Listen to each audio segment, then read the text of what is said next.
എനിക്ക് 2 ആൺമക്കളാണ്.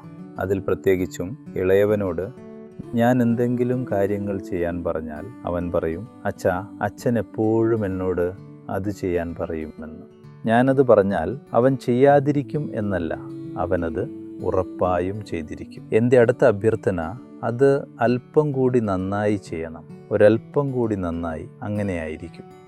അവൻ പറയും, അച്ഛൻ്റെ ആവശ്യങ്ങൾ ഒരിക്കലും കുറയുന്നില്ല എന്ന്. ഞാൻ പറയും, ഒരു അച്ഛൻ എന്ന നിലയിൽ നിന്റെ മികവിൻ്റെ പാരമ്യത്തിൽ നീ പ്രവർത്തിക്കുന്നത് കാണാനാണ് എനിക്കിഷ്ടമെന്ന്. നിന്റെ ബിസിനസ്സിൽ ഒരു നിശ്ചിത തലത്തിൽ നീ വിജയം കരസ്ഥമാക്കുന്നുണ്ടെങ്കിൽ നിനക്ക് തുടർന്നും കൂടുതൽ മികവ് കൈവരിക്കാനാകും. മാത്രമല്ല, നീ 4, 5 അല്ലെങ്കിൽ 8 മണിക്കൂർ ബിസിനസ്സിൽ ചിലവിടുന്നുണ്ട്. അത്രയും സമയത്തിനുള്ളിൽ തന്നെ നിന്നെ മെച്ചപ്പെടുത്തുന്ന എന്തെങ്കിലും കൂടി നീ കണ്ടെത്തുക. നന്നായി ധ്യാനിക്കുക. അവർ നന്നായി ചെയ്യുന്നുണ്ട്.